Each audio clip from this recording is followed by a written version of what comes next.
My log has something to tell you. Tonight, we are diving deep on the frogmen and lizardmen that haunt the backwoods, back roads, and backyards of America. We're hitting the three bad boys, the three amigos, the three bad girls, the three bad lizards, the three bad frogs. The frogmen hailing from Loveland, Ohio. The lizard man hailing from Scape or Swamp and or Riverside, California, Scape or Swamp, South Carolina. And the last but not least, the Lake Thetis Monster, the silver-backed fishman of doom. Our story takes us from the 1950s through the 1980s, with over 5 sightings, over 30 years of the lizard and frog beasts.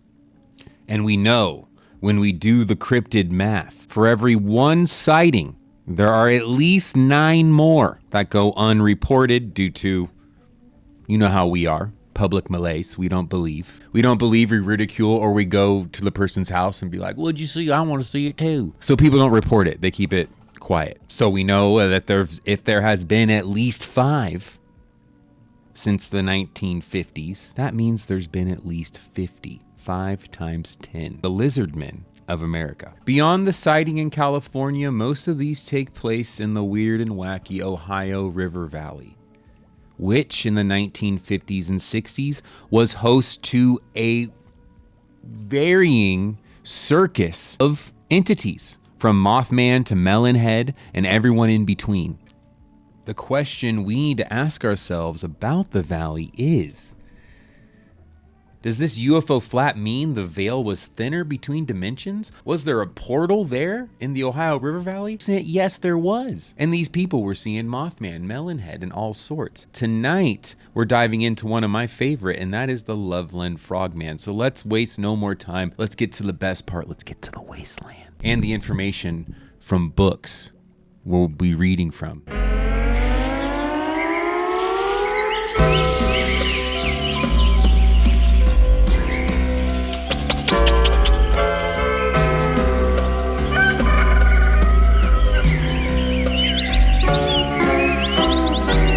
The Loveland Frogman. The distinguishing features of the creature: frog-like faces with leathery skin and huge bulbous eyes. The eyes of a frog. Height 3'6", weight about 60 pounds. You could take one, just a little kick, little push. They don't seem too threatening at first. Range and habitat: rivers and waterways in Ohio, the Ohio River Valley, especially near Loveland, Ohio, and the Little Miami River. Population size of the frogmen: several dozen. Now, this is a number that we extrapolated from the original sighting when there were 6 gathered. From that, we assume there has to be at least 6 more, and beyond that, 6 more times at least 2, so we consider there being several dozen. As you see one frog, there's always several dozen frogs afoot. As above, so below, it would be with the frogmen. The diet of the frogman: it is an omnivore and insectivore, so be careful. While it does eat big bugs, if you're the only big bug around, it's going to eat you too. The behavior of the frogman: they enjoy lurking along quiet waterways, where they live out their lives in relative seclusion. On rare occasion, they venture away from their chosen stream or river, but will flee toward the nearest body of water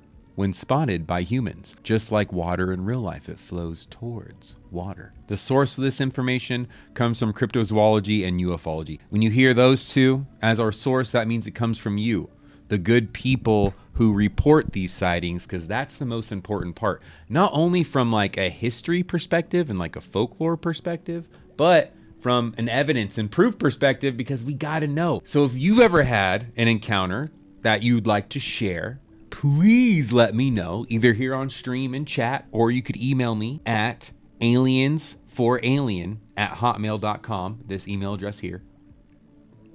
Because as always, we're ready to believe you. We already believe, baby. Now, encountering a frogman or the frogmen or a group of them is rated 3 Jersey Devils out of 5. This means you have about a 75% chance of encountering one of these beasts, one of these mystical creatures, only if you have the perfect right aura. It's like with anything paranormal. If you're a super hardcore skeptic, or you're going out there to try and capture one of these mystical creatures, it's going to sense you a mile away. It's going to poof. It's going to vanish. You're not going to see it. You're never going to see it.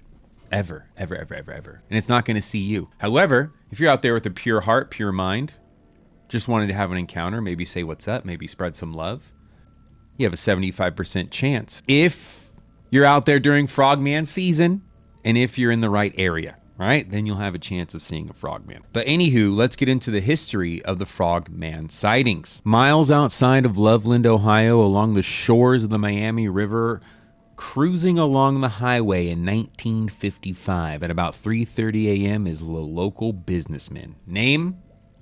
Redacted. He didn't want his name known. He doesn't want looky-loos contacting him. Driving home after a long night of doing business, shaking hands, making deals, making big money for his family, I'm sure. He spots under a bridge near the river 5 frog-like creatures, monsters. He called them lizard-like, frog-like, and fish-like to the police in his report later. Big bulbous eyes standing there all scaly, but they're all huddled around one figure. One of the frogs is holding a wand above its head. A glowing wand. What is it doing with that glowing wand? The businessman doesn't really want to find out. I mean, yeah, for all they could be opening a portal to frog hell, getting ready to send you to it, or, you don't want to be there. They'll probably detect you. They got extra senses. They're, of nature. Know you're watching them. So he bailed. He was out of there before he could see what happened, but it was holding a spark emitting wand above its head. This freaked him out. He went to the sheriff. The sheriff, luckily we got a good one. Sometimes in these cryptid sightings, the sheriff's like, well, this guy's a nut. This sheriff believed, and he's like, this businessman, because apparently he was a local prominent businessman who would never lie, was very sincere in his fear and what he saw. Now, the cops didn't find anything when they went to the site. All they reported is there was a weird almond-like smell, but that's it. Just an almond-like smell. They didn't see any monsters, no tracks, no nothing. The little Miami River goes quiet after that. Then, March 1972, the Frogman appeared again. This time in the headlights of a police cruiser. 2 partners, cop buddies, see this entity. They slam on their brakes, nearly hitting it. It escapes. It hops over a fence. They get out, pursue it. They're too late. It's slipped into the river. Several weeks later, one of the same cops is driving back alone this time, not with his partner.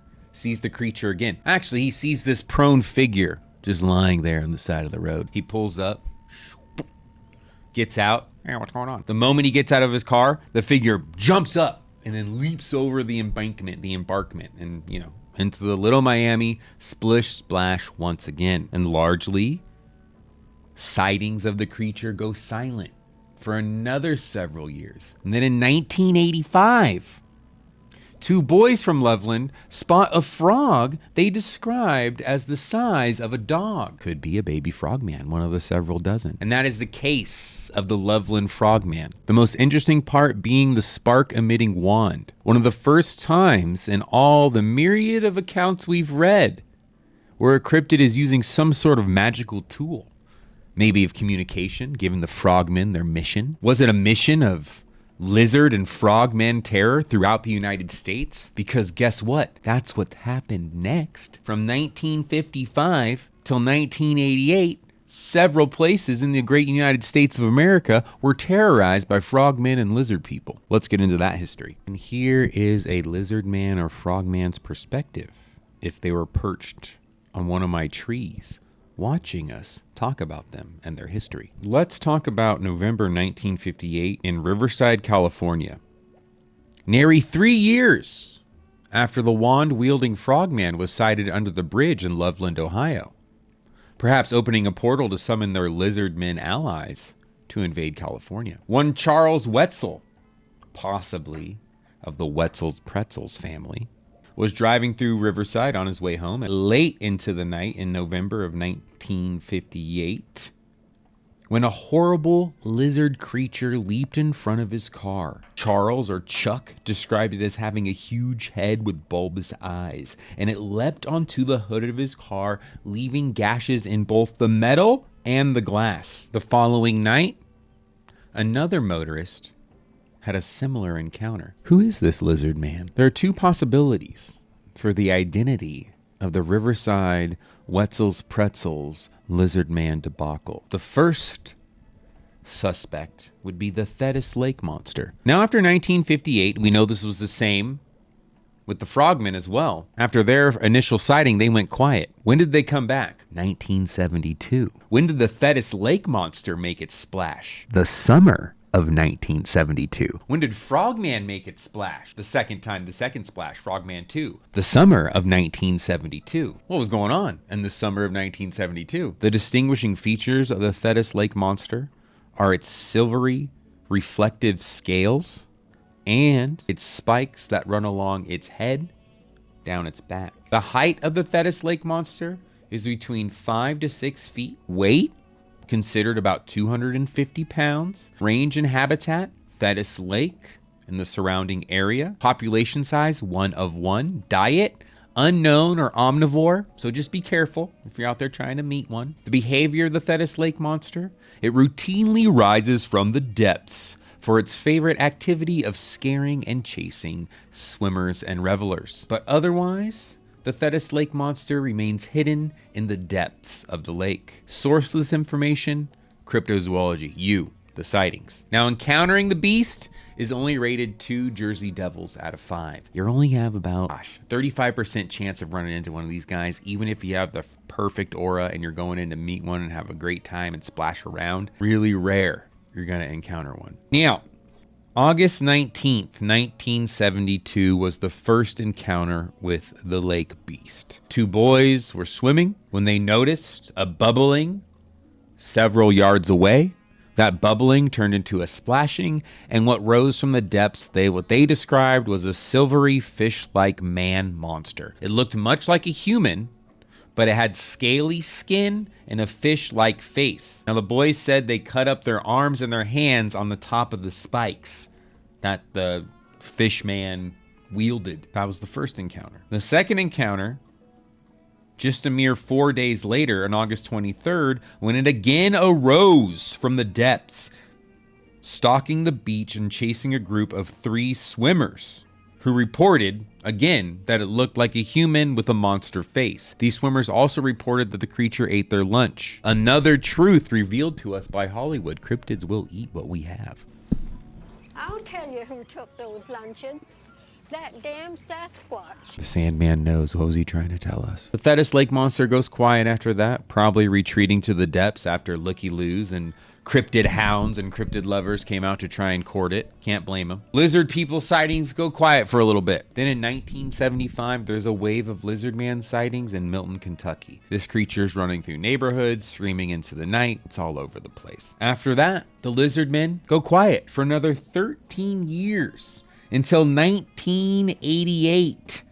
When the Lizard Man of Scape or Swamp, the Lizard Man of Lee County, the Lee Lizard, splashed onto the scene to bookend this cryptid crawl. Like the Lizard Man who came before, the Lizard Man of the Scape or Swamp also loves to fuck with cars, loves to jump on them and give them scratches. A wave of those encounters happened in June of 1988. The creature leapt onto the hood of the people's cars and scratched them up. Several reports. We know the multiple theory, multiple that by 10, the unreported reports, there's been at least 30 Scape or Lizard Man sightings. But after that sighting, after the attack in 1988, there are no more Lizard Man sightings. They've poofed out of existence. They've gone back to their lizard world, it seems. The veil closed. The dimensional portal closed up. And those are your big 3. The lizard invasion of the 50s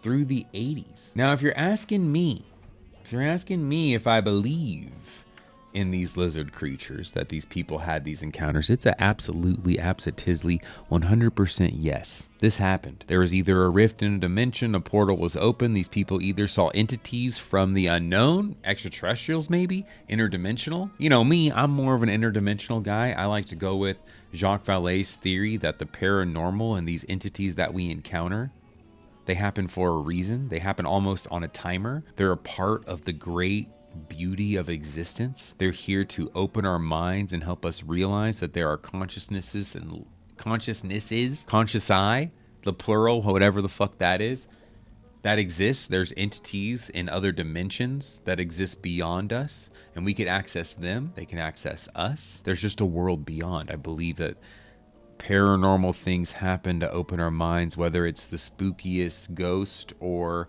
the most chill and also terrifying alien abduction. They all seem to really change the experiencer and open their hearts and minds to like a spiritual world. So that has to be part. This mystery has to be part of the human experience, I feel like, and the mystery is part of it. We're never going to know the why, you know? I'm not going to know the why, the gray aliens. I don't think they're just straight up extraterrestrials like putting from their planet on like whatever their tech is to do experiments on cows and human butts. Maybe I more think that the medical experience that people have is part of the experience. The entity, the spirit, their spirit, whatever it is, needed to show them to help get them to the understanding that they arrive at after their experience. Because dollars to donuts, an alien abduction experiencer ends up being more spiritual and more having like a worldly view after their experience. They're a little more like closer to the consciousness or whatever. That's what it seems like. Not that I know, just from what I've read. But that's how I feel about it. So this lizard phenomena, which, you know, goes hand in hand in the 50s and the 60s, in this really heightened political time. There was a lot of crazy sightings of weird humanoids. People were eating space crackers. There were werewolves in Alabama. There were skunk apes in Florida, and freaking crazy glowing ape men in the Midwest that came from UFOs. There was wild stuff all over the place. There were fishermen being accosted by seemingly tinfoil wrapped beings and taken on board ships. And this humanoid entity chaos, in a way, was mirroring the political and historical chaos that was happening just around the world and in America at that time, the 50s, 60s, and then it calmed down a bit in the 70s. And during that time, there were a lot of lights in the sky and creatures running by. And we know from the stuff we've read about the Fae, or the fairyland, right? The folklore there was the the fairy world mirrored sometimes what was going on here in our world. Like if there was political chaos or wars, like an as above, so below type of deal. So if there was a lot of shit going on politically, historically, there would be a lot of shit going on paranormally. So I feel like right now, in 2025, with all the chaos that's happening, there has to be some strange humanoid encounters happening around the world right now that just aren't going reported, because I know we're in a time of like a lot of acceptance, but we're also still in a time when it comes to these type of encounters where people mostly get shunned when they come and talk about them because they seem like a crazy person. That's all I got for you. Thanks for joining me in Monsters After Midnight. I'll be back next week for a Sunrise Book Club where we will be continuing either The Devil's Chessboard or Stalking the Wild Pendulum. So join me or don't. I love you. Have a great rest of your day, night, or whatever the heck you're doing. Ta-ta.